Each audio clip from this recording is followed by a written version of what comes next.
Okay, that's perfect. Yeah, we have Tom, council member, deputy mayor French is on the TV with us. And say hi, Tom. Tom, Hi, everybody. there you go. We're going to start out with the introduction of who is here. I'll start to my right. Go ahead. I'm going to have to borrow your mic, Mr. Mayor. Hi, I'm Philippa Cassover. I'm vice chair of the city council. Summer Riddle, council member, Lake Forest Park. Tracy Furtani, council member, Lake Forest Park.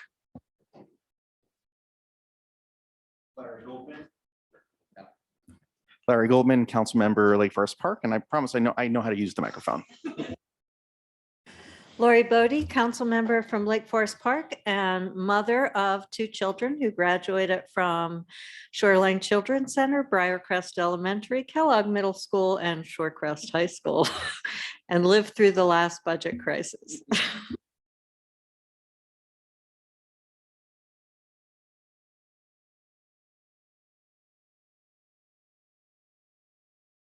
Hi, everyone. I'm Susana Reyes, superintendent for Shoreline Schools.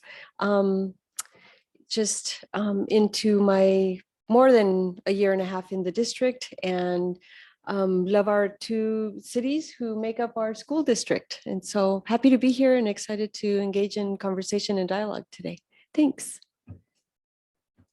Good evening, Sarah Betnow, School Board Director for District 5, which includes part of Lake Forest Park. And I am your one school board member who lives in Lake Forest Park. So thank you for your service to our family. And we have 2 kids in Shoreline Public Schools, one at Brookside and one at Kellogg. Good evening, thank you for having me. Oh, touch it again, touch it again. I think that's the business. Okay. Okay. Good evening. Thank you for having me. I'm Emily Williams. I'm the school board director for District 2. I have been on the board for over a year now, and I have a daughter who has gone through Ridgecrest, Kellogg, and Shorecrest.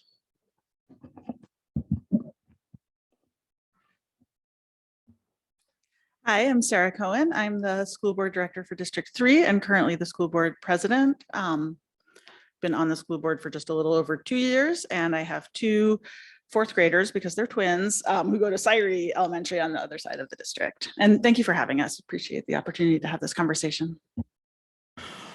Jeff Johnson, Mayor, Lake Forest Park. I too have had 2 kids that went through all the schools. My son probably didn't go as much school as my daughter did, but he made it through, so we're okay. I've been in office for 12 years. I've seen a lot of budgets come through and everything, and I am too very excited to work with you. We do a lot with, we have 2 elementaries here, Brookside and Lake Forest Park, which I remember Briarcrest, that's true, but Lake Forest Park and Brookside, they kind of have a thing going, if you do any charity work, those 2 go at it. I'll tell you, that's pretty fun. So I guess we're going to talk about community updates. Yes. Oh, Tom. Oh, sorry. Thank you, Mr. Mayor. Yeah, Tom French, deputy mayor. Like the mayor, I've been in office into our 12th year now, isn't it, Jeff? Yeah. I'm a product of the Shoreline School District, K through 12, 1 year overseas. I graduated, I won't tell you when I graduated, but go Scots. My daughter, who is 7 years old, is in her 2nd year in 1st grade, kindergarten, then 1st grade, of course, at Brookside Elementary, and absolutely love the district. So it's great to sit down with you folks and have a great conversation. Welcome. Councilmember Lebo. I'm John Lebo. This is my 2nd year as a council member. I'm also K through 12, go Scots, Lake Forest Park. And my 3 boys were also all in Shoreline. And I think Megan Jernigan is also on the Zoom now. Megan, there we go. Like to introduce yourself? Sure. Hi, everyone. I'm Megan Jernigan. I represent District 1 on the Shoreline School Board, and I was elected in November of 2019. And it's really great to be here. I apologize I'm not in person. I've got 2 kids in the district.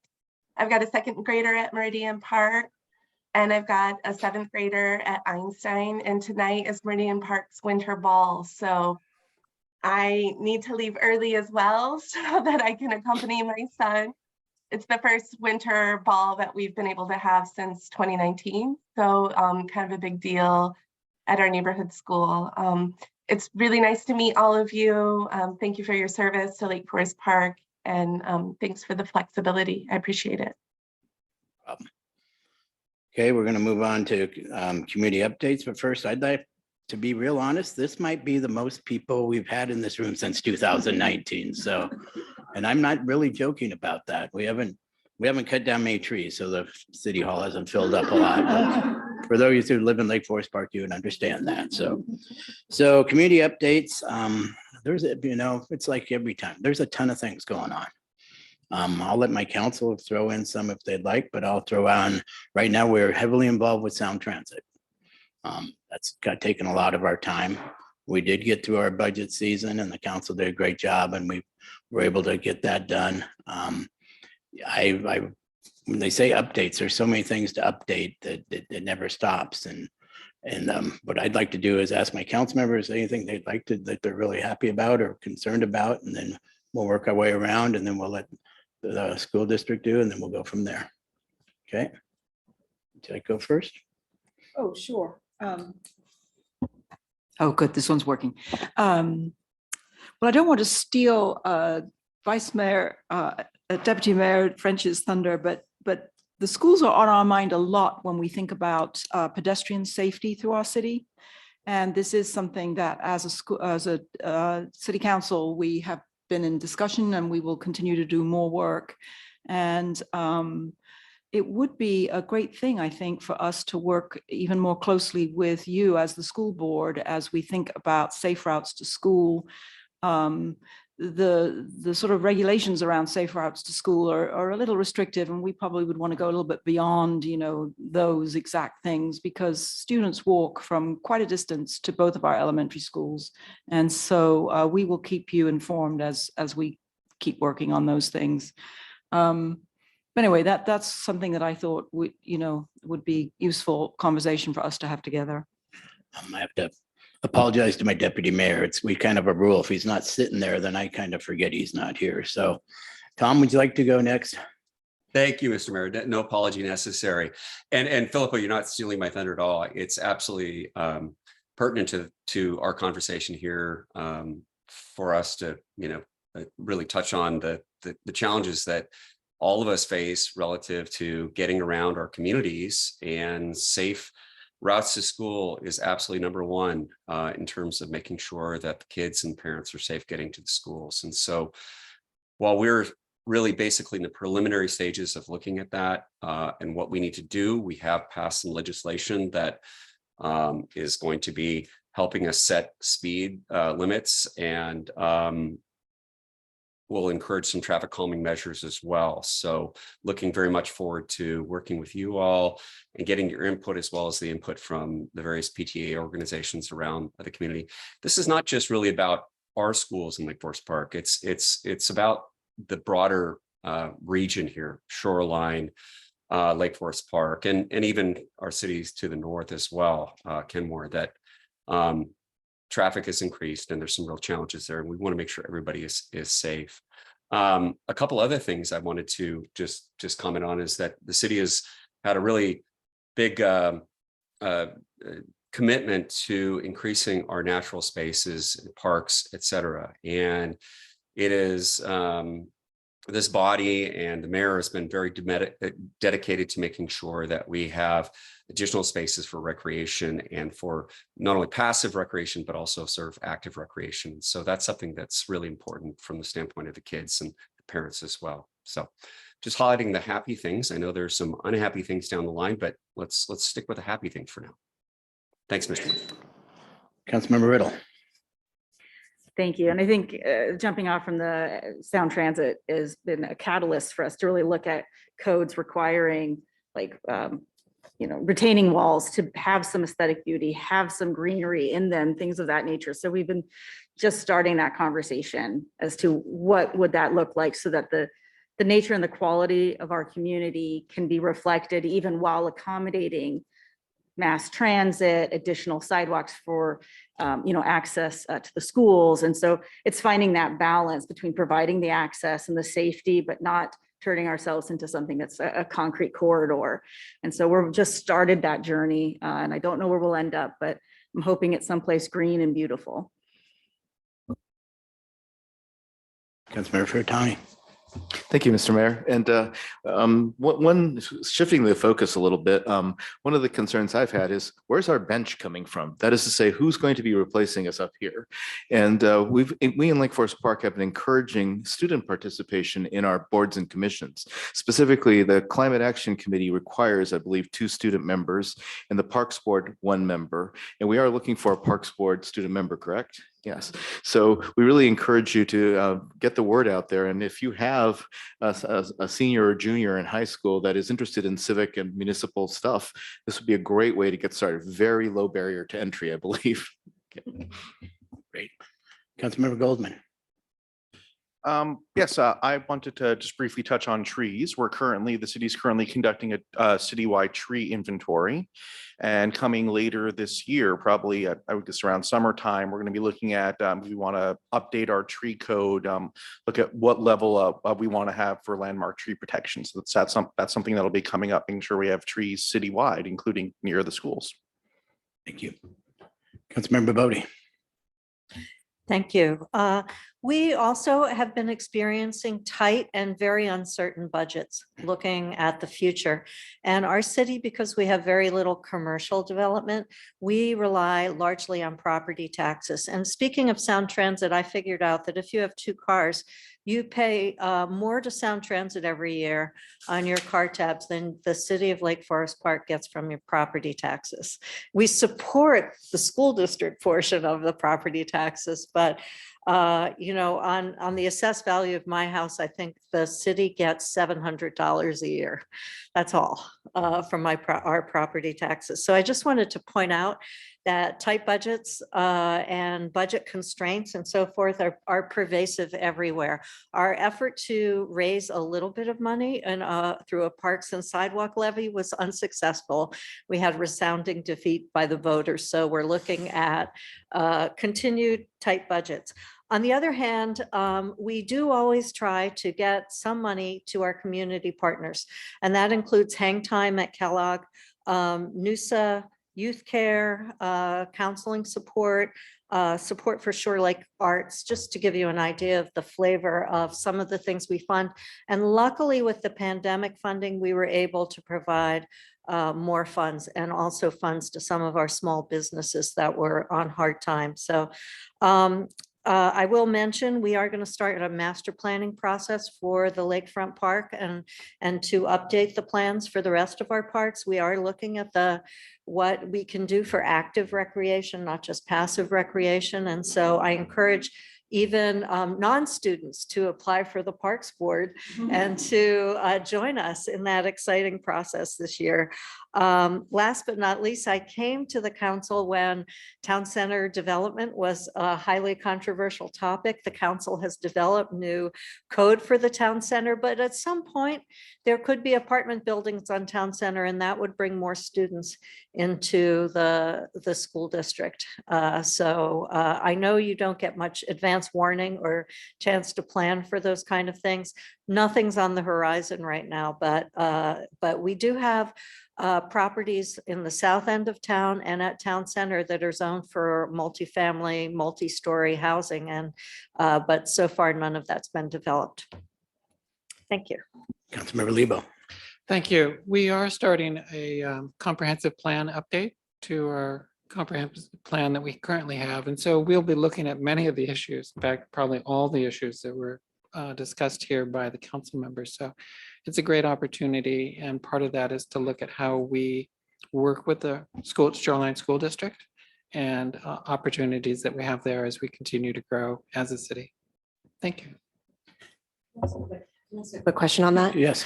Comprehensive plan is not in the language we use in the work that we do. So could you describe for us, what does that mean? So it looks at the climate, it looks at housing, it looks at transportation, it looks at parks and recreation, and it looks at, there are guidelines in terms of accommodating future growth and persons who live in Lake Forest Park and housing. And so it's looking at a long range plan of how we address those things into the future and what kind of community that we want. How can we recognize the values that we have in Lake Forest Park and continue to have those values going forward? Just like a regular council member, a council meeting, we'd like to speak again. Oh, yeah. One more thing that is of great interest to me, because I sit on the Solid Waste Advisory Committee for the county. And I've heard great things about our schools and the good job that you're doing educating kids about recycling and composting. And I just want to say thank you for that. And if there's ever any help that any of us can be on keeping those programs going in the schools and keeping that education up for kids, it's a vital part of climate resiliency and just preparing for a somewhat uncertain future in many respects, which I won't bother to go into right now. Okay, the superintendent, Dr. Reyes. Is it on? Yep. It's red. Is that okay that it's red? Okay. Well, thank you, everyone. I do have a list of topics that I believe will be interesting topics for us to maybe cover during our time together. First, I want to just express appreciation for a number of groups in both of our communities that support students in their efforts, whether it's within the schools, learning every day, or activities or scholarships. And we have the Shoreline Education Foundation, who really provides a lot of support for our teachers via grants, but also supporting just our overall community and around education. We have PTAs at all of our schools, and they do a lot of really wonderful work to support our students and our staff. We have the Shoreline Rotary and the Lake Forest Park Rotary, who also support our district in a number of different ways. And those groups who come in and are there to serve our community of schools is just really wonderful. So I just wanted to make sure that I offered my appreciation and gratitude for that service on the part of, on behalf of the district and our school board. Topics that I thought would be interesting for us to just maybe touch upon. One is, of course, our fiscal situation with our school district. We are facing a significant reduction to our expenditures in order for us to reach a balanced, positive budget to present in August to the state of Washington. And so we are right now fully engaged in community information sessions at different schools. We have several that are upcoming for different family groups via Zoom. As well as follow-up ongoing community information sessions as we move into the rest of the work prior to the end of the school year. A lot of concern and questions around that process I know are surfacing, and so we are doing everything we can to share information. I'm scheduled to speak at a number of PTA groups and reaching out to any that are not yet on my schedule, as well as any other groups of our community members that would like for me to come and share information. I'm happy to do that, to actually go to our community members and not have them necessarily have to come to me. You may have heard that we are working to be responsive in the way that we manage emergency situations in our school district. Now that we're all back in person, it's really important that we review, revise, refine, enhance our emergency response procedures, especially in light of the recent tragedies that have occurred in schools. And so we have been, actually in August, I connected with Lake Forest Park and City of Shoreline first responders, and we met with a number of school administrators in August to begin to talk about how do we look at how we do this in the Shoreline School District, because obviously we had just come out of 2.5 years of COVID environment impacts. And so lot of new people, new faces in both the school district, but also with the city and our police departments. And so it just was an opportune time for us to gather. And so my office coordinated a day and time for us to meet in August. And from that date, we have been scheduling safety and security site visits at all of our school sites. We've carried out one set of site visits, and we had about 12 people in total who walked a number of our schools a couple of weeks ago to just understand the layout of our schools, the way in and out spaces look, and ask our first responders to share and provide feedback to us on how we might enhance the safety of our physical spaces in our sites. So we visited Shorewood, Meridian Park, Echo Lake, and Edwin Pratt Early Learning Center. We are scheduling 2 additional ones that were actually postponed last week. So we're in the process of doing that. And we have one group of schools that we will visit on Tuesday. We had Lake Forest Park Emergency Management staff with us that first meeting. And we had City of Shoreline Police staff with us. Chief of Police Kelly Park and colleagues, and then fire department administrators as well, who joined us, and as well as the emergency response manager for City of Shoreline. So that same group will join us, and our principal and other staff members to walk through the schools as we continue this process. And so we hope to gather information that will help us be much more prepared and provide an opportunity for our first responders to know what the inside of our schools look like, especially when they're new to our communities. And so that process is ongoing. Many may have heard that next year we have Briarcrest Elementary will be undergoing a really intensive HVAC system revamp or rehaul. And so it's going to be too invasive in terms of the construction work that we have communicated with our families that Briarcrest Elementary will spend next school year at North City for the year while that project is completed. So that is underway. In terms of planning for next fall as we come back.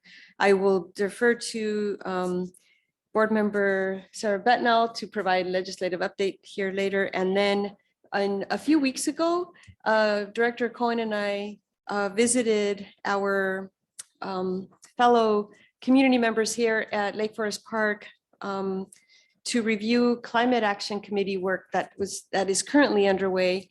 And Director Dr. Rebecca Rivera joined us as well.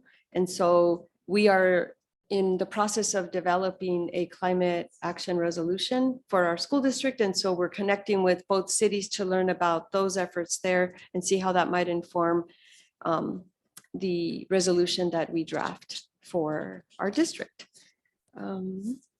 Those are like the topics that I thought might be of interest. And then I will just sort of pass it along to my fellow wonderful board members that are here, or Director ADJOURN again, to see if there's anything to add or any topics of these that you want to touch upon. Thank you. That was a lot. Okay. Good. I'm sorry. Oh, thank you. Well, we consolidated our updates into one, so I don't want to add anything just for the sake of adding, because I think we have a lot from our point of view that was already covered for myself, but Director Betnell and Williams, if you have anything to add, please go ahead. I think you summarized that pretty well. I would just say one other layer to this is really getting community feedback in all of these different processes, which we started last year as a board, sitting with students and having community listening sessions. So we're kind of ramping that up. I feel like we're creating more opportunities to go to our community and learn from them and incorporate that feedback in our decision making. Another thing that I would say is my hope is that during some of these budget constraints, we're thinking about racial equity in terms of our ethnic studies resolution and our anti-racism resolution and our, I'm trying to remember what it was called, the special education guiding principles. Okay. So lots of resolutions, but centered around students and students furthest from educational justice. And so providing opportunities to hear from those families here in Lake Forest Park and Shoreline to help us in this journey and the decision-making we have ahead. So, yeah. Yeah, I'd like to second what Vice President Williams just shared in that, you know, a conversation that's front and center, of course, right now is navigating the budget challenges. But I would like to recenter us on that the thrust of the work that we have been focusing on for several years now is around anti-racism, the resolution on ethnic studies and since time immemorial, as well as moving forward a fully inclusive special education approach that is with the newly adopted special education vision and guiding principles, really centering our students in every decision, every consideration. So the only thing that I will add to that is that another significant piece of work that was led by our student representatives last year and our student representatives this year, I can't wait for you to meet them. They are rock stars. They're carrying forward is expanding student voice in district decision-making and governance. So right now we have 2 student representatives. They're in the process of selecting junior representatives who will become the senior representatives next year. And so we will become a board of 9, team of 10 shortly, as well as then building a student advisory council to the board. I can never quite remember the phrasing of the council. That collective group of 4 representatives will help lead that process and co-create that with the superintendent. And that's a really huge step forward in building intentionally student voice into the direction and decision making in the district. Dr. Jernigan, you'd like to say a few words?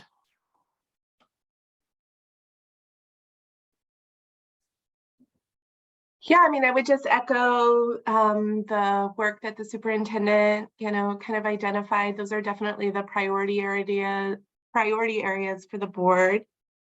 I'm really motivated by the intentional centering of community voice. There's a considerable amount of outreach that's happening, community presentations, a real commitment to transparency about our budget challenges, along with, I think deep work with the community about ways forward. So that's really the focus of the board, and I'm grateful for the opportunities to collaborate around safe walks to school. I know that will continue. Sorry, my kids are in and out of here. I know that that's going to continue to be a priority for both of our cities as our community continues to grow and as light rail continues to kind of inch along in development. So thank you. Well, that should have cheered up everybody in the room, huh? Welcome to reality. And first off, I'm going to say to the board and to my council, we seem to be the lucky bunch of people that get to pick up after COVID. We had a worldwide pandemic and we're just coming out of it, and we have to learn how to redo everything. It affected your school district amazingly amount. It's scary how much it affected you, affected the budgets, affected everything we think about.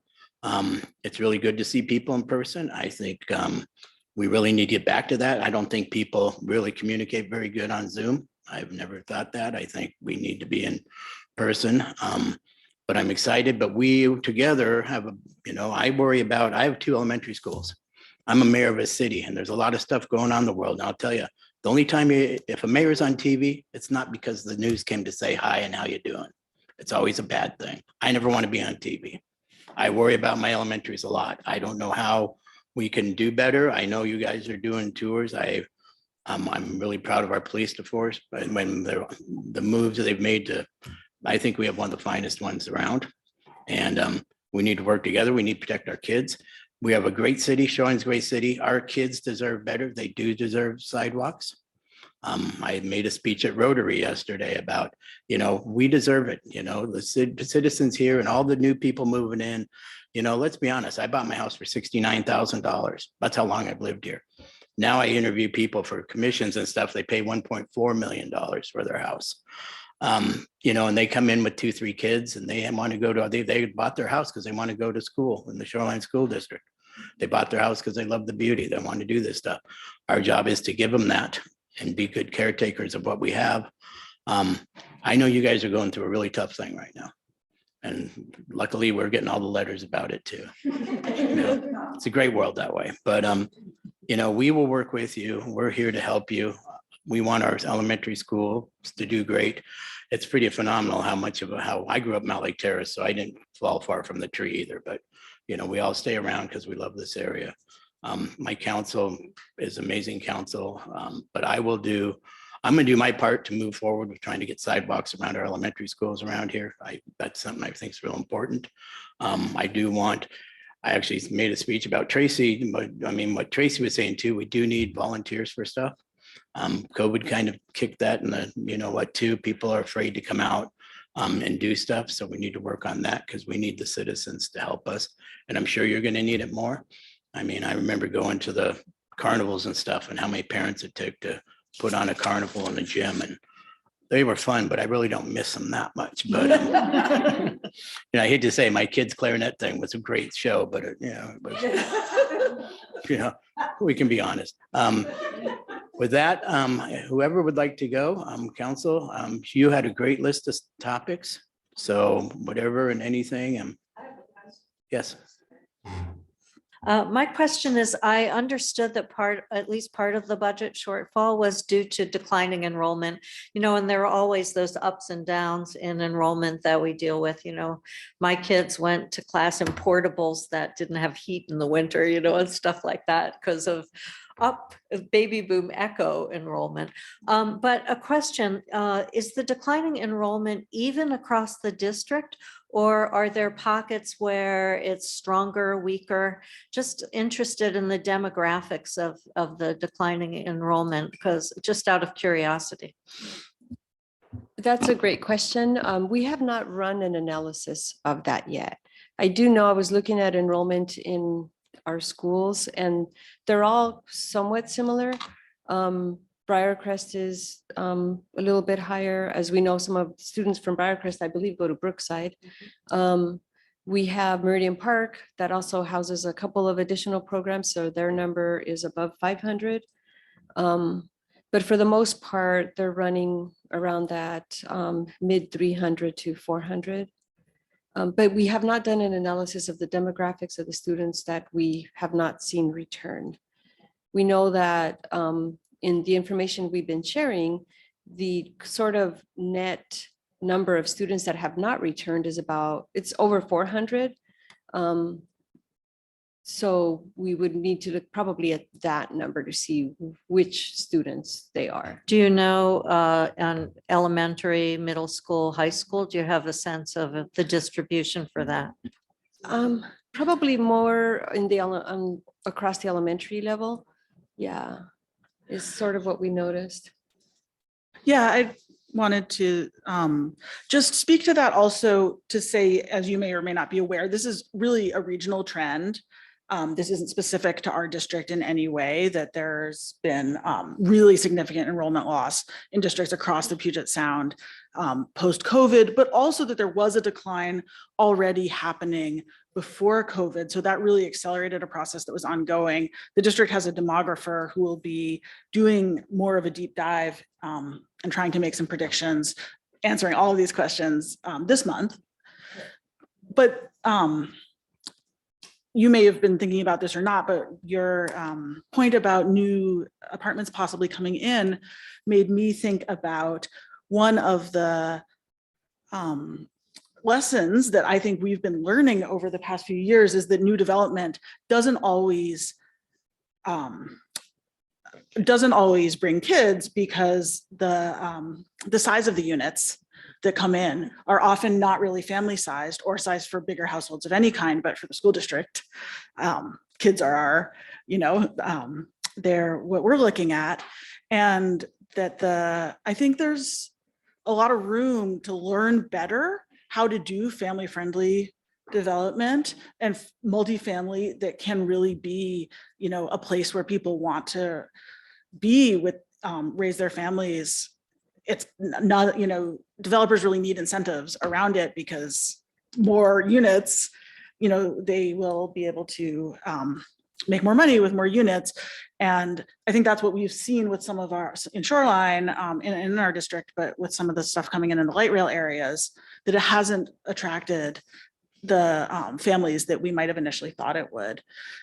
So that's something I'm thinking about a lot as I'm thinking long-term about what kind of community we are and what we need to do to, to be that kind of community, not just with a thriving school district, but also just with, without that sort of missing middle in terms of the age spread. The only thing I was going to add is that last year when we were looking at our budget, kindergarten, we were seeing a trend with kindergarten projections pretty low when compared to other years. And so that just trickles every year, right? First grade, second grade, as they move forward through the district. And so if those numbers are low, that impacts our enrollment and our funding. So I don't know if there's anything else you want to add there. Just building on what President Cohen was saying, one of the things that we've learned regionally, additionally, is that one of the key drivers for the change in enrollment is actually around the affordability of living in the district.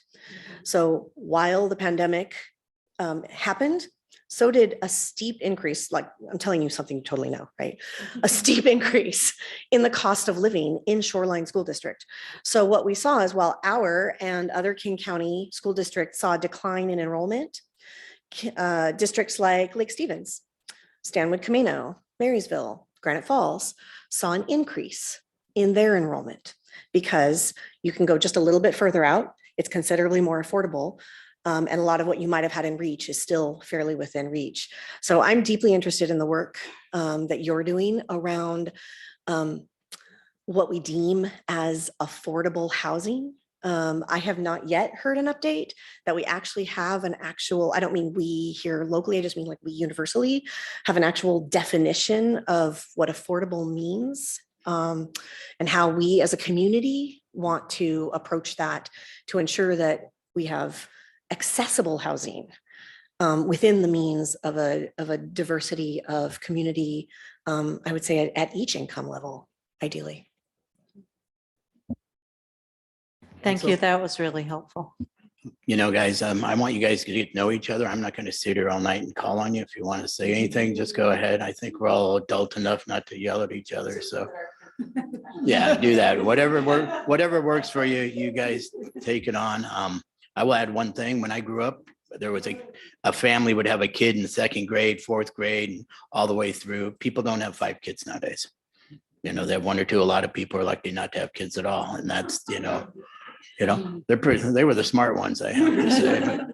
But the world has changed, and that's how we have to adapt. But everything you said, it's just what it is. Affordable housing, it depends on who you ask. We will look at affordable housing a lot different than the builders do.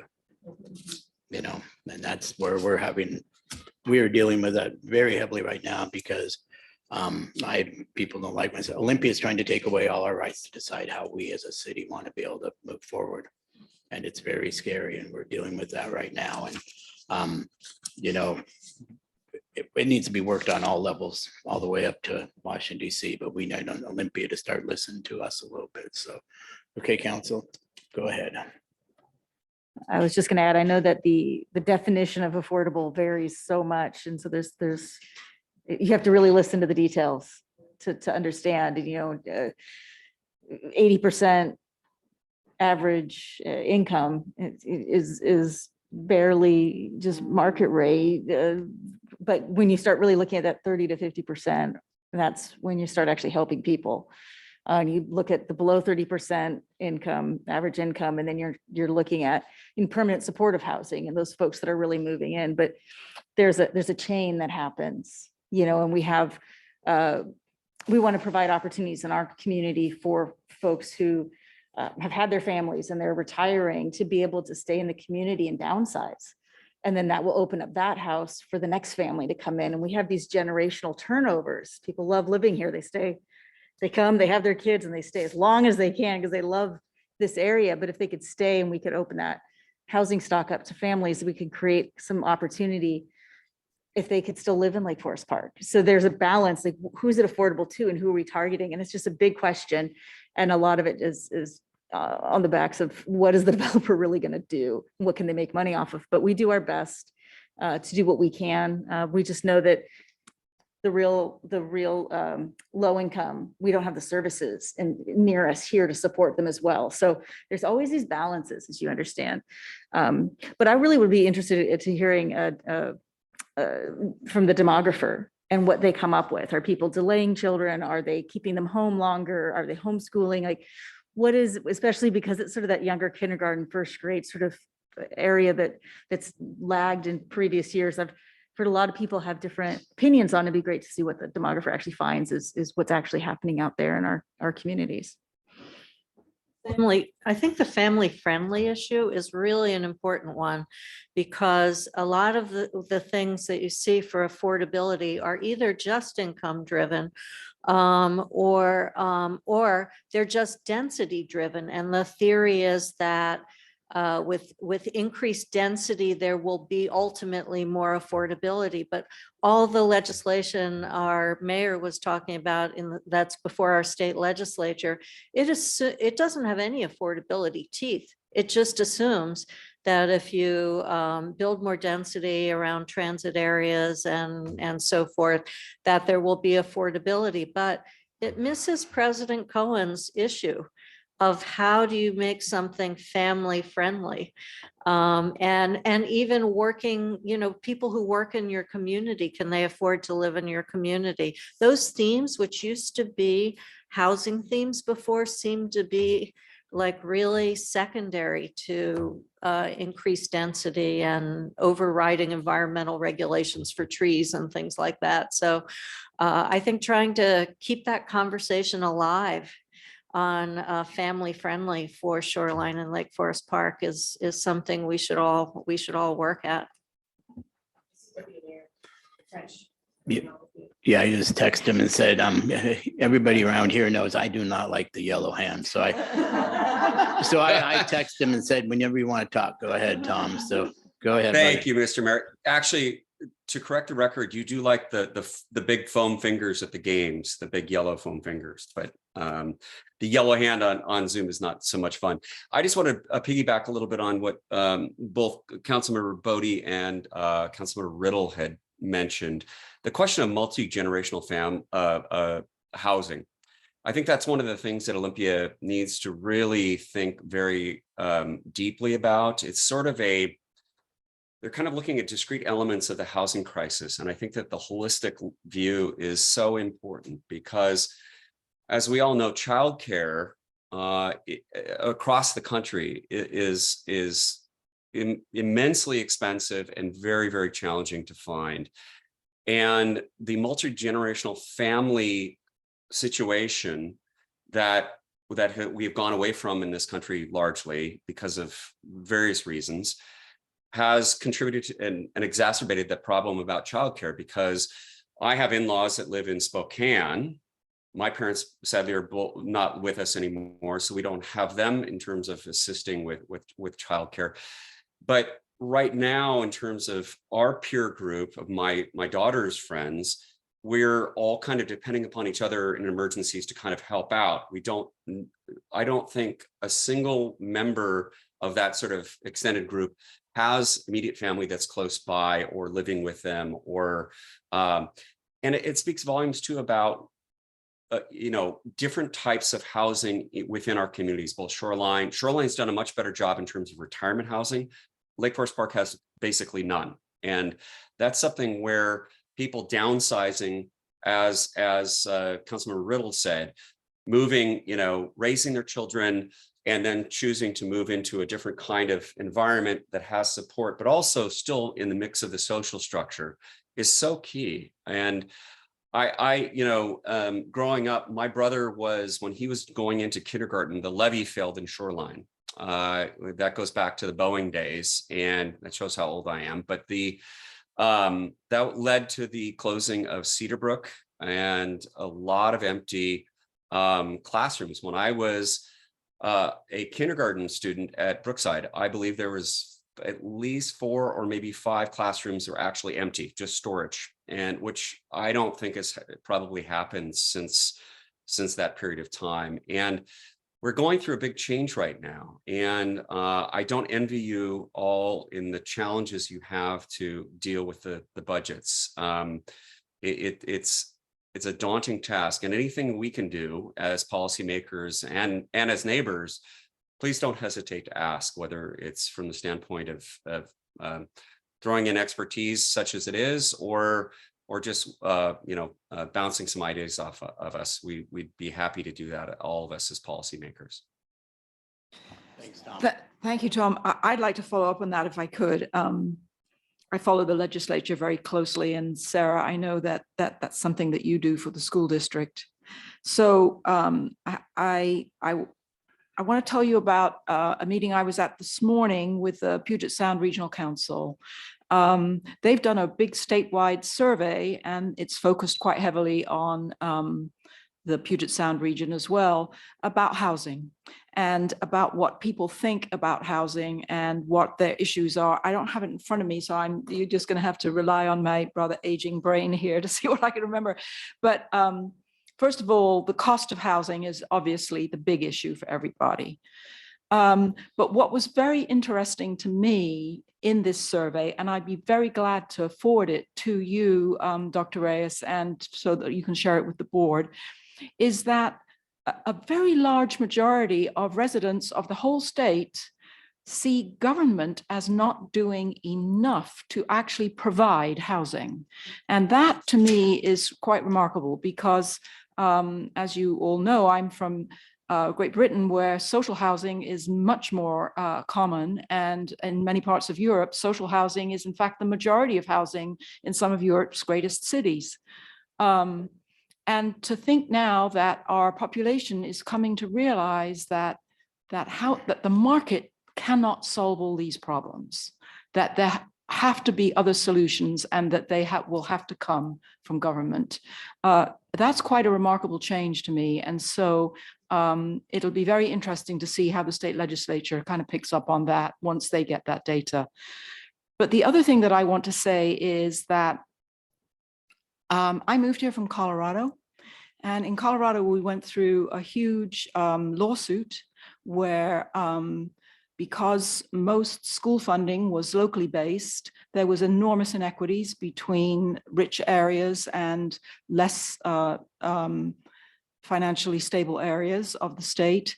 And went to the state Supreme Court, and I can't remember the name of the case now, but anyway, what it meant was that more of the funding had to come from the state legislature, so it was more equitable across all communities in the state. I looked today because we wanted real data to respond to some of our community members who've been writing to us as a city council, wanting us to help solve your problem with the budget, to try to explain to them that actually we don't get involved in school budgets. And I looked to see what the level of funding is from the state. And the last piece of data they have on that Dr. Rakedahl has on his website there is what's his name? He's the state education. Yeah, okay. Was that the state provides something about like $11,000 per student. That was as of 2019. And I know there's been some changes maybe since 2019. And so I'm not sure what the state level of funding is that you get now. But my point is that we on the city council also have relationships and time with state legislators, and it would be very good for us to have whatever messaging you as a school board need to get before those state legislators so that we can incorporate that into conversations that we have with them. Because yes, they're your schools and your kids, but there are kids too, there are communities. So we really need to be part of whatever the messaging is to the state legislature about the fact that the state needs to be sharing the burden, you know, or taking the majority of the burden and not assuming that property taxes can do it, such a big piece of it. Because it just, you know, we know in our own experience here in the city that just piling it on homeowners to pay more and more in property taxes is just not a sustainable way of thinking about building budgets. So we must, you know, in this state as a whole has really got to get to work on sustainable budgeting, and schools are a big piece of that. So please share with us whatever your messaging is, whatever the real issues are with your budgets so that we can be of help. Thank you so much for that. That was exactly what I was about to ask for. So I'm so glad that you said it, because exactly our communities do, we sink and swim together. And that's, and what was shared about taking a holistic approach to some of these budget issues in terms of advocacy and legislative change is something that I think we would really like to see. And Dr. Reyes has a really great PowerPoint on school funding with a lot of the details. One of the things that not everyone may know is that the amount that the district can collect through local property tax is capped by state law. And so in addition to not wanting to, you know, rely on the community, we actually are not able to fill in any gaps from the state. And Director Betnell has a really great letter to the legislature that covers a lot of our points, which you'll speak to in a minute, I think. But what I wanted to say was just that it's seeming more and more to me that not just our school district, but districts in the state of Washington are in a little bit of an existential crisis around funding and the state funding model, which was established in 2018. In the fall of 2018, districts started to work with this new statewide funding model based on the McCleary decision. Then the pandemic happened almost immediately, and through, you know, really threw out our ability to understand how this state level of funding was going to work. And now that some of the pandemic level challenges and additional supports are starting to fade out, we're really seeing across the state that the amount that is provided is not enough to fund the kinds of schools that we want to see in our community. They're not enough to have a nurse in every school, to have a counselor, to have more than one, you know, it's administrator, like to have a principal and a vice principal or a dean. There's not enough, a family advocate, school psychologist, these librarians, these positions that, you know, these make our schools. The state doesn't provide enough funding, and we are not able to fund it locally. And if we want to have schools that provide the kind of education that, you know, we have expected and appreciated from this district, we need to think about how we can do that at this, you know, how we can have that conversation at the state level, because that's where the lever of change is right now. You shouldn't have talked about that because you got me all wound up. Well, you know, but this is amazing. You know, you guys are school districts. My daughter teaches kindergarten in Yakima. They're going the same problem. You know, they don't have any money. We as a city, you know, I want to do the thing that everybody wants to do. The governor talks about all the time. I want to save the salmon. I have to beg and grovel to get a little tiny money to save the salmon. I thought that's one of the things we're supposed to be doing. My point, and I made it yesterday, you guys are listening to the same speech as yesterday. Where's all the money go? Where does it all go? We have billions of dollars. The state's a rich state. And where does it, all this stuff, and all of us, the council, we are the connection to the city. The schools are the ones to work with the people. You work with the kids. We work with, you know, the state doesn't take care of our roads. They don't pay our police. I just baffled that how broke the system is. And until we get leadership in this state that's more worried about the people and less worried about the money they get, because we need to do a total system redo. Because I don't think the problem is we don't have enough money around the state. I think the problem is we don't know how to do it and put it out correctly. And I've always thought that. Now I say it more than I probably should, but I do believe there's got to be a better system out. And by the way, just, you know, she's a little old because she says she's from London and then it's from Colorado. And I just, you know, Both places. I don't, not sure what's going on there, but we just deal with it. Sorry. So this is like the natural queue up for me as legislative representative for the board. So I'll take that opportunity. But I want to step back for a moment and thank you, Councilmember Castlever, for what you said about these aren't your kids or our kids there, or your kids or our kids, it's our kids all together. And I know that that is how we as a board have always seen it. So I also want to acknowledge that this is the very first time that the LFP City Council and Shoreline School Board have had a joint meeting. No? Okay, before we're on board. Well, okay, because we had not seen, I had not seen that happen in the whole time I've been in the district. So I hadn't seen that before. So I will revise it because we live in a culture of learning. So we haven't had one in a long time. And I think one of the key ways that we do that, supporting the students as our kids, is by coming together in this way. So I just want to lift that up again. Mayor Johnson, I think that I'm going to address tangentially one of the things that you're talking about, which is, and I think it ties into the consideration of affordability and how do we actually have a sustainable way to sustain our communities and our schools and our whole social supports, because that's these are the things that are integrated together, right? So we don't really get into, we don't have taxing authority, right? We were granted a certain taxing authority. We don't, get into, what should be the solutions around that.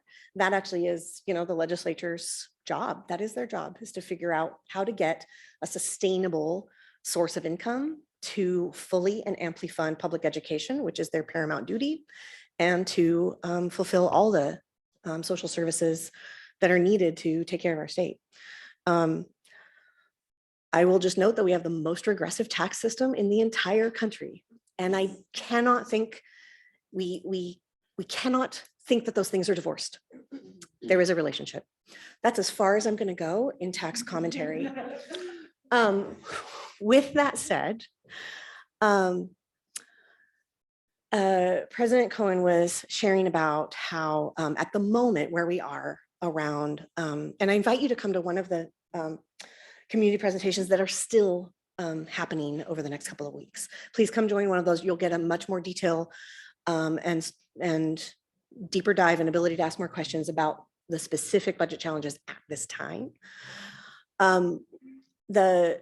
As President Cohen was saying, right now we're working with a funding model that is the result of the McCleary decision. The funding change actually happened about 10 years after the McCleary decision. So there's a McCleary decision and there's the McCleary settlement. And that only started, as President Cohen said, in the fall of 2018. And so as our finance teams talk about regularly, public schools only had about a year and a half to work with that new funding model before the pandemic hit. And then the tables are totally flipped, right? What that settlement did was fully fund what's called the prototypical school funding model, which is a model set by the state that says for every elementary school with 400 students, here's the staffing allocations that we will make.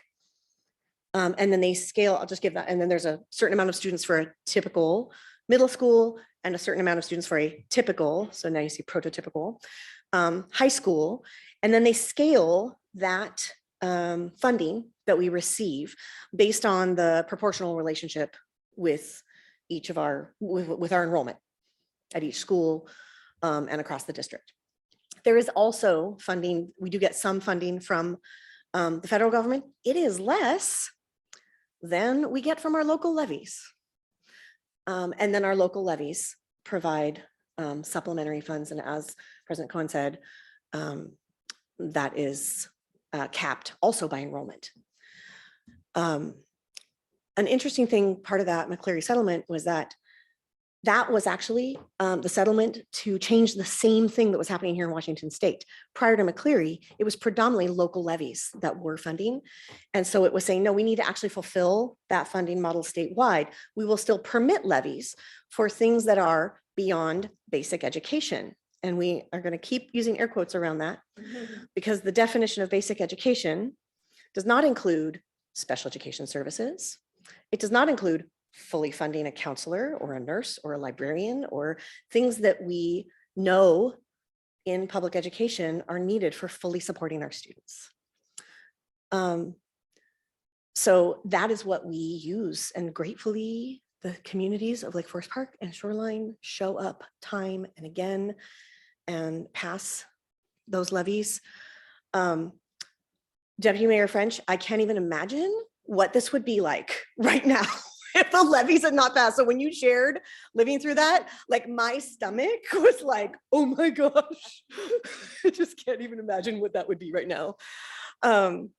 So, I mean, those are vital. They're a lifeline for our schools right now. One of the key things that's happening, and I think this actually ties to what you're talking about, Mayor Johnson, is the increase of cost. And a variety of unfunded mandates. So, like that's pervasively, right? Those are things that are key contributors to the situation. And what President Cohen was sharing about was we've taken a holistic look at the entire picture because there's many pieces. It's not just that the prototypical school funding model is not fully funded. It's not just because special education is not fully funded, but really needs to be. It is not just because the staffing models are not fully funded. It is not just because all the salaries are not actually fully funded or the school employee benefits are not fully funded. It's the comprehensive picture of all of those pieces put together. So our board worked together on a letter that we then approved to send to the legislature last week, and we did so. It has been published on our website today, and it is addressing exactly that. The fact that we are facing a comprehensive situation around regional costs, or underfunded staffing, unfunded mandates, and the fact that special education, which is 33% of our local levies, it's about $8 million in that gap, is not coming from the state. I invite you to look at that letter. I think that can provide Councilmember Cassover some of your thoughts around, like, help us understand like what's the conversation you're having. So definitely take a look at that. As we are growing our advocacy, we're also, as you know, being careful around PDC rules, around what we do in terms of how we talk about advocacy. So we can tell you like what are our legislative priorities, and those are also on the website. And we can talk with you about what are some bills that we're following. And we encourage you to participate in the process. And then we encourage you to take your own positions on that, because that is, as you know, beyond our reach. So I'm happy, feel free to reach out to me anytime if you want to, if it's challenging to find something or have a question about something. I hope that gives you what you're looking for. Definitely look at the letter.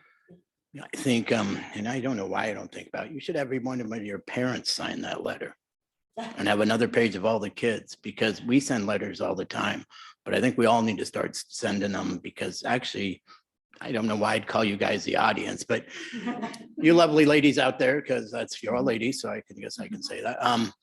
You do your part. We all need to start voicing it, because a lot of you are probably here because you're worried about what might get cut. I have a lot of friends. My daughter teaches kindergarten in Yakima in a not really rich district, and she, but her problem is 2/3 of her class are being raised by the grandparents.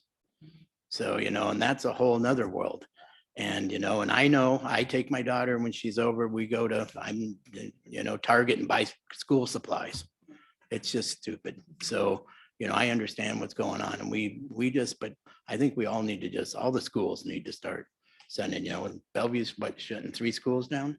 Yeah. So, to build on that, we are not alone, even close. in this. Yeah. There's many districts that are facing challenges right now across the state, small, large, east, west, north, south.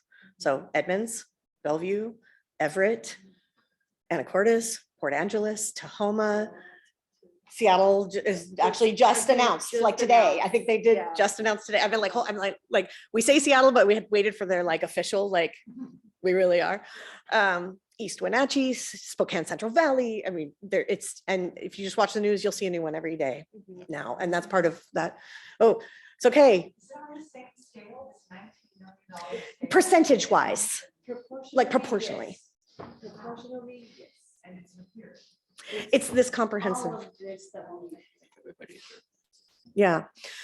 Yeah. So it's, we encourage you to participate in the process. Please do so. So, yeah, Mayor, Tracy. okay. And then no, I'm sorry. Oh, Oh. an actual hand? Thanks. I just have a question because we've been recently reviewing the King County Regional Homeless Authority came out with their plan that what it would take to address homelessness within King County. It seems like this would be a great exercise for the school districts of King County to put something together that tells the legislature what it would take to have all the right components within every school. And to, am I jumping the gun on something, or we already? No, I'm looking at our superintendent because she also serves on the State Board of Education. Yeah. Which should not be under celebrated, and has exactly that kind of comprehensive view. So I'm looking at Dr. Reyes to say, do you want to take that? I think at a minimum, what it would take is at a minimum, what we currently have right now. But even what we have right now to support our children and our youth in our schools, even that is insufficient because we know that the pandemic in the last few years have really impacted not only our students, but our communities at large. So truly, I mean, it would take what we have now and then some, because we know we could and need additional support to make sure that we're serving our children and our families in the way that they deserve and in the way that us as educators honors like our own mission, vocation for going into the field. Yeah. What I'll say along those lines is, while not putting together the entire picture of the entire gap of every district across the state, there has been a concerted effort this year to create that picture for the gap in special education funding in specific. So districts in King County did an early effort in that a couple months ago and put together a spreadsheet that we shared with the legislature that showed what that gap looks like. And then a board director down in Evergreen Public Schools, which is near Vancouver, then took all the statewide data and put it into a dashboard that's about to get shared any moment now, that shows literally that gap. And you can go like legislative district by legislative district, or you can go school district by school district.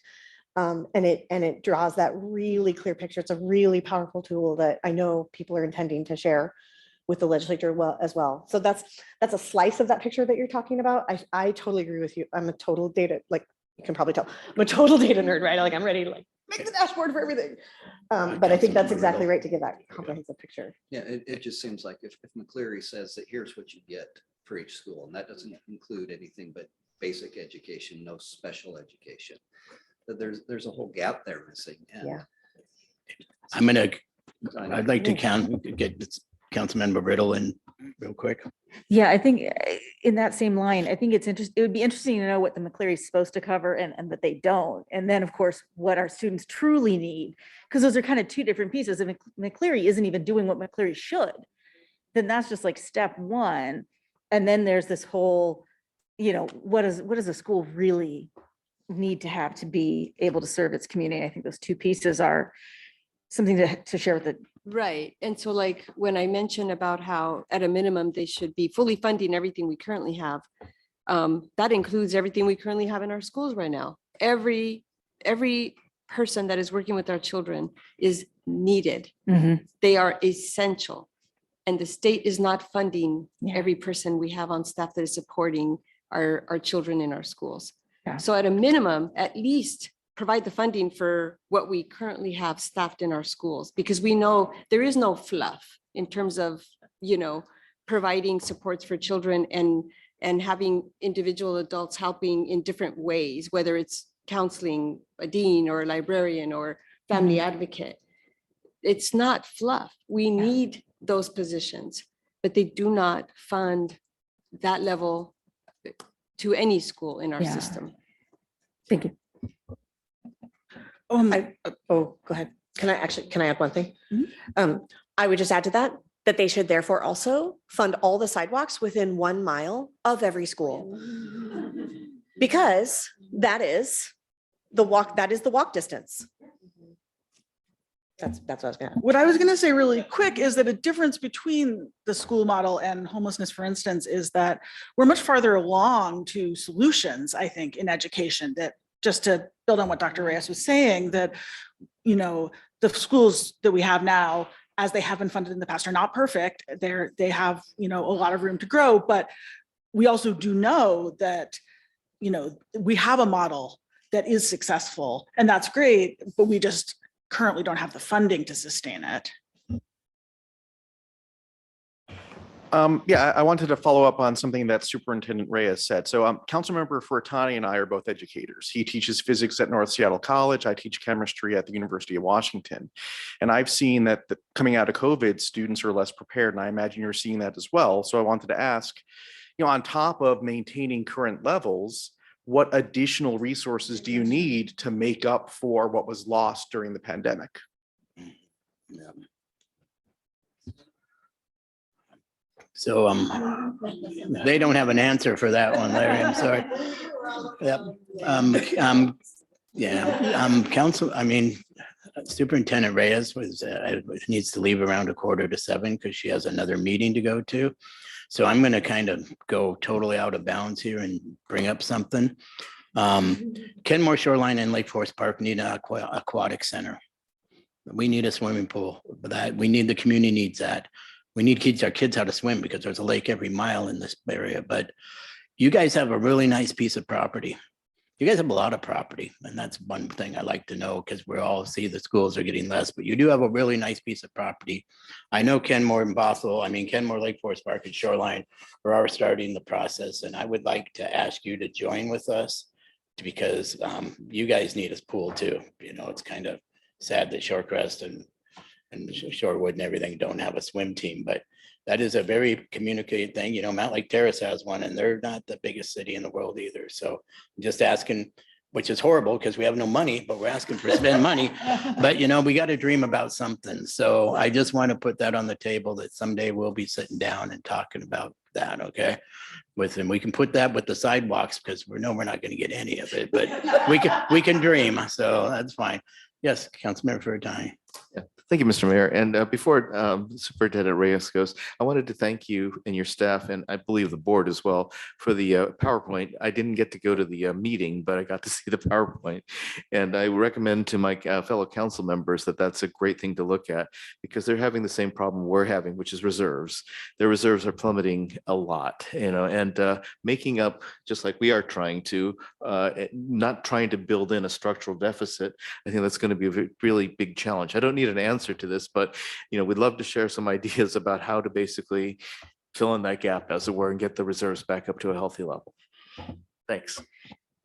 And Dr. Reyes, I just want to say today I heard from director at Children's Hospital that they've revamped their safety protocols and how they interact with first responders and with police officers. And I couldn't find it, but I'd like to send you the link to that so you can kind of see what they've been learning and discovering through that effort that they've been making. And so they've just recently kind of completed that process. Thank you. You know, you can maybe, we'll excuse you at this time, but you got a minute, but okay, well, you know, and I just appreciate you coming, but I'll say to all of you, you know, this is the world nowadays. Hey, well, let's do this again. And then we never get it done. So I would say we need to start spending a date right away, because I think we all need to do this more often. And when you go, it's okay if we keep the rest of your directors here, pound on them for a while. That's perfect. So it'll get tough after you leave. But no, I think this is good, and it's good to keep the conversation. So my city clerk is back there and my city administrator is right there. And I'll say, you guys figure out a date in 6 months or once a year at least, twice a year would be a good thing to do. Especially, yeah, and we're gonna need to talk more about budget stuff because you guys are gonna want to do a levy and a lot of stuff's gonna be having to work with us. So let's try to do that. And so we'll make sure that happens. And because I think this is a good, maybe my deputy mayor will be able to make it next time. I'm on the mend. Thank you, Mr. Mayor. I appreciate Good. that. I hope you get better. Okay, who would like to go? You guys have lots of questions. You always do. Should we try to Mr. answer Mayor. Councilmember Goldman's question? Oh, yeah, that would be great.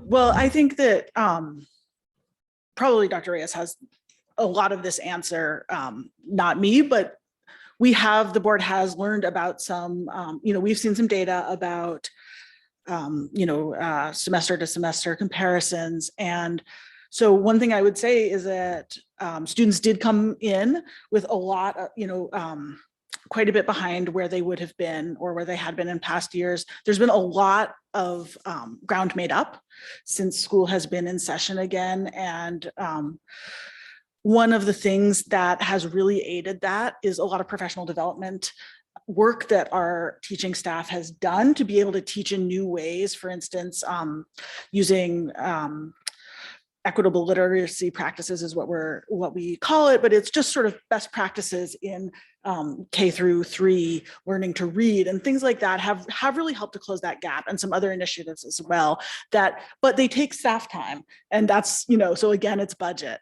But so that another way to see how this budget situation can really affect everything. But we're still working with those academic effects of COVID, but also we have seen quite a bit of catching up. But what I hear anecdotally from teachers and people in schools is just, there's the social emotional part of it, and just what, being in a school, being in a community that staff are working really hard to build that back up with the students. And it's really hard on the staff. It's draining on them.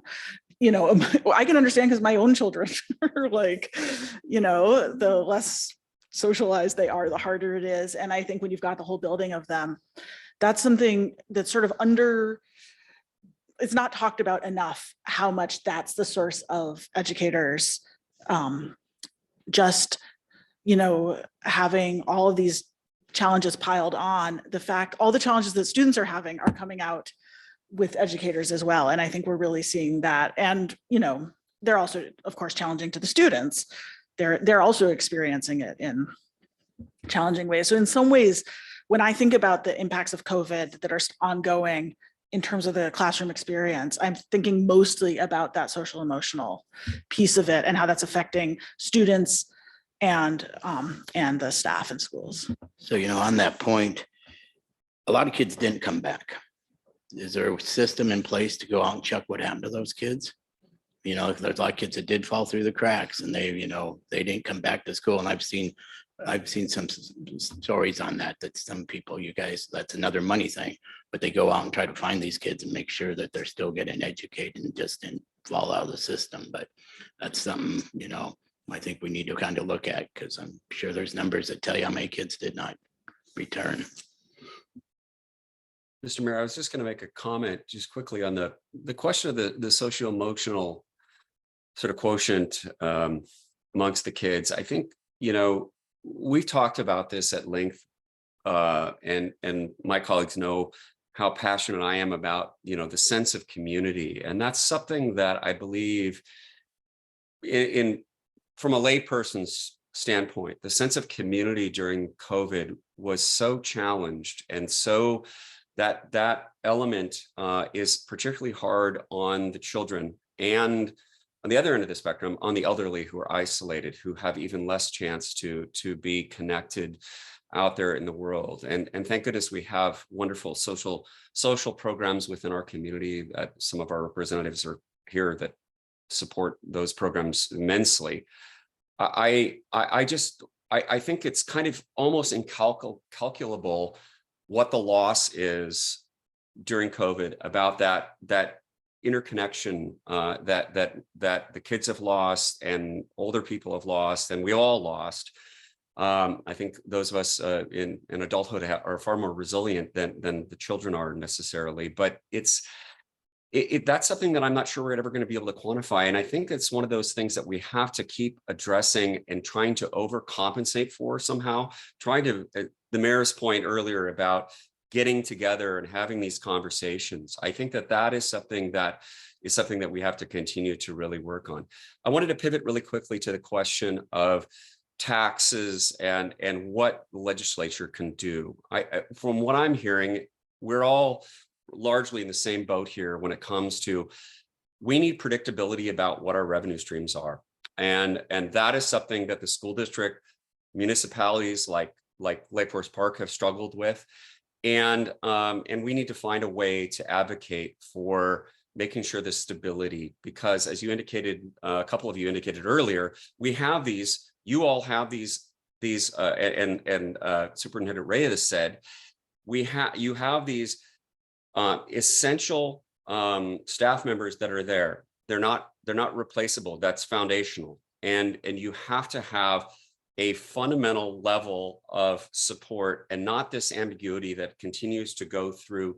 And I think the school districts are the most vulnerable now because of the McCleary decision, which that in and of itself is not the issue. It's the issue of how do you look at the data and try to understand what the new baseline is, and throw a pandemic into the mix. It just makes it incredibly difficult. So I'm hoping that we can continue to advocate at the state level and say to our representatives, be creative, think about how we can reform things. It's not going to happen overnight, but let's find some ways to make things more stable, less regressive, because unquestionably our tax system has some huge challenges there. In my world in technology, I look at the tax system in Lake Forest Park, well, Lake Forest Park and the state, as sort of technical debt. It's old code that has continued to be patched and fixed and everything else. They need a fundamental reform and figure out what makes sense so that school districts aren't looking for, every 2 years or every other levy, waiting for the ground to fall out from underneath their feet. Just my thoughts. I think you may have recruited the school board to start attending more LFP City Council meetings in our copious spare time. There's something that you said that sparked an idea to pull together what you're talking about, Deputy Mayor French, and what President Cohen was sharing about the way in which we've been looking at the impacts of the pandemic, in the way in which it interrupted the learning for our students and interrupted development. And one of the things that, and I want to lift up that President Cohen shared a lot of things that were on my mind that was like, that's the answer to Councilmember Goldman's question. One of the key things that we are trying to look at and try to elevate is what is actually happening with our students, right? What are the outcomes that are happening? So President Cohen touched on some of the transformational work that the district teams and teachers and building level people and across the district. I can't say enough what incredible work the teams did during the closure to reimagine education, and not just like, how do we deliver this online, but they took the opportunity to revisit how do we do this even in person? And how do we actually get better aligned? Use this opportunity to actually get better aligned. And so they use that time to get every grade level within 2 weeks of each other curriculum wise, to get every class within 2 weeks of each other. So if a student goes from Brookside to Cyree, they'll be within 2 weeks of their peers at any point in time.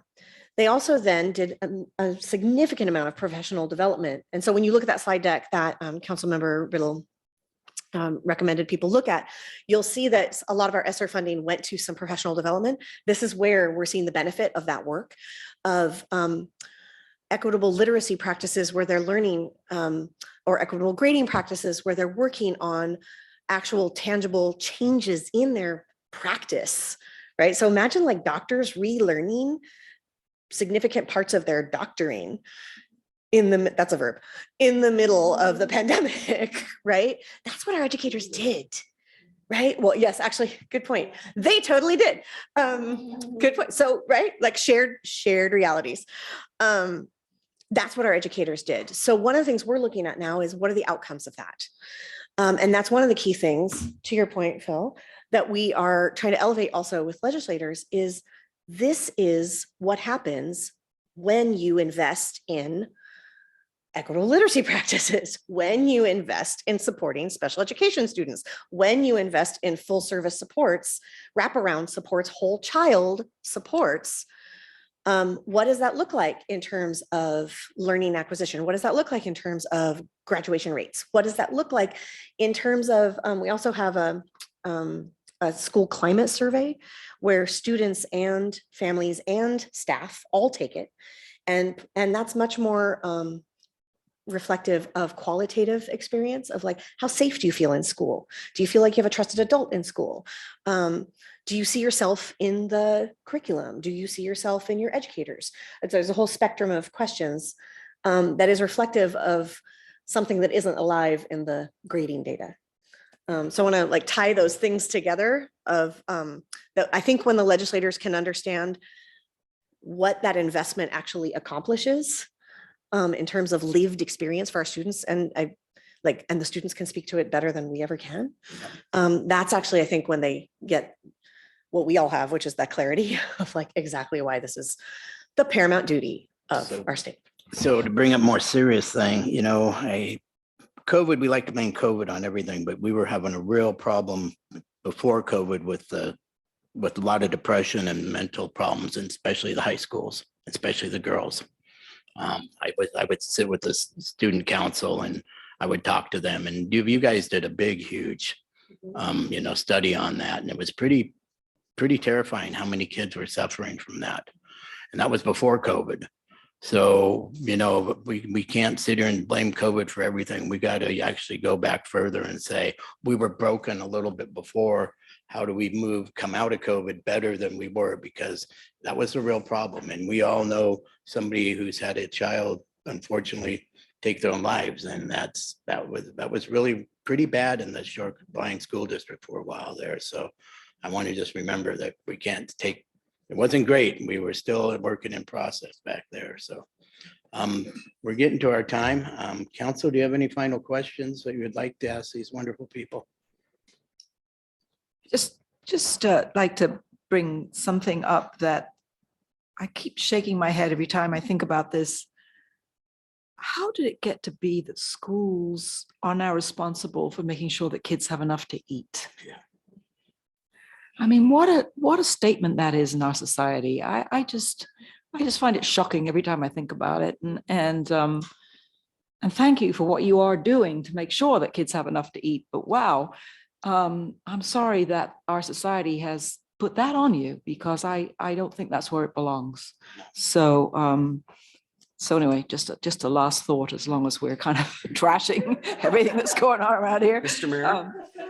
But I should let you know too that my oldest granddaughter teaches second grade in New Orleans in a school that is pretty much 100% kids of color. And yeah, it's everywhere. The issues that we're talking about are everywhere. And these are kids who never saw a book till they got into school. So at least, most of our kids, that's not the case. But God bless the teachers. And that was my final question to you is, how are we doing with retaining and recruiting teachers in our school district? Because I know many school districts around the nation, that is at a crisis point. I'm going to just acknowledge that I have a hard stop at 7 because our Brookside student is singing with other elementaries and the Shorecrest Choir. So I just want to take a moment to say thank you so much for meeting. I look forward to our next conversation. I look forward to our individual conversations. Thank you again for your service to our community, my community, our district. So we already have a big list for our next conversation. Yeah, that's right. Yeah, we got that on there. And I commend your question to my outstanding colleagues. Yes.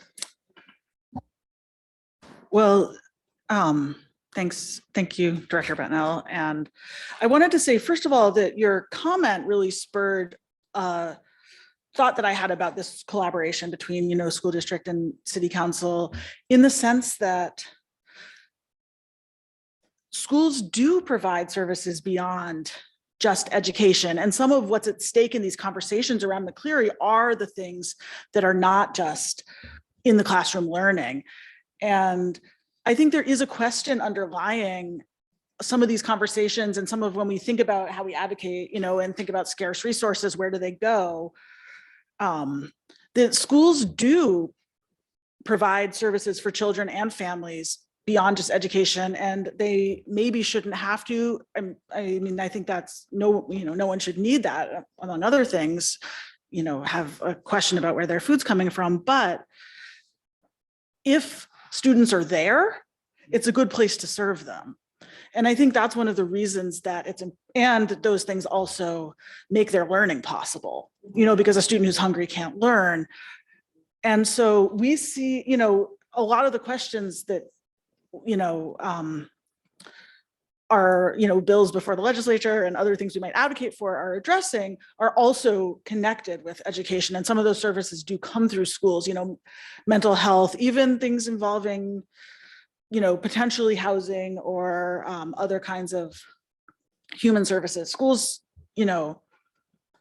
are an important part of that infrastructure. And so I hope that we see that as one system, not something that's separate, not that's like, well, there's these real needs and then there's school, because school is like, on the hierarchy of needs, that's later. But I do think that school addresses, down to the bottom of that hierarchy. And then the question about retaining teachers, that's a huge challenge. Our budget cuts, though, our general fund, which is where we need to make cuts, is 88% people. And so, when we think about retention, when I'm thinking about it right now, it's through that lens. But one thing that I will say is that the district has made a big effort to recruit more diverse teachers, which is really important because, students need to see themselves and diversity in the teaching force. And there's a lot of data that that improves student outcomes, that there's really, that's not just a nice to have. But because that effort has been recent, those teachers are newer, which means they're more threatened by, because of our seniority. Yeah, because those decisions are based on seniority in the employee group contracts. And so that's something we're really worried about, is losing some of those teachers who are real, we've worked hard to try to recruit, and not just teachers, staff across the board who are really, really important to what we need in our schools. To smile, but your life's like ours. You can't get rid of bad employees. Let's well, that's the real truth. What are you trying to tell me? No, but it's a bummer because, that's a problem, you do lose some really good talent because of these waves that go like this. And that's, unfortunately, my daughter's made it through and has her master's and has like 10 years in, but yeah, that's a big problem. And we see the same thing, it's the way it is. So I guess it's after 7, Larry, what would you like to say? I want to say that's something we have in common as well, because when we were going through the city budget last year, in each department, by far the largest expense was salary and benefits. And that's a challenge we're having, is how do we recruit and maintain excellent quality employees when we're on a tight budget? So that's something else I think we can collaborate on, look at strategies. Yeah, thank you. I just want to say our senior teachers are excellent and valued and treasured as well. Just to, I think that, no, I know. I want everyone to hear that, because there's a lot of, there's actually a lot of anxiety, and anxiety is not even the right word for it. There's a lot of justified concern among employees. And so I want to be really clear that we don't want to lose anyone. And those who are, have been in the district for a long time bring a wealth of experience and talent and care. So, they're all very important. For sure. And I think, we're a very rich state, we're a very rich country. So why don't we all have enough to live good lives? It's just I'll just leave that out there at that. I'm sure we can't solve that problem tonight, so. Just you wait and see. We will. We got great minds here. I'd like to thank everybody for coming. Thanks for taking the time. I will, Sarah said something about coming to one of our council meetings. I'm really not sure I'm going to come to one of yours, just to let you know. So I'll be straight up with that. So thank you very much for coming. Have a great night. Thank you, people. Thank you, council, for taking your time. Tom, hope you feel better. We'll see you guys soon. At this time, we'll Thanks, move on. everybody. Thank you. It's Thank you great very to see much. you all. Appreciate it. Take care. Thank Yeah. you. Thanks so much for having us. Oh, no problem. We'll do this again. You know, we have Yeah. to, because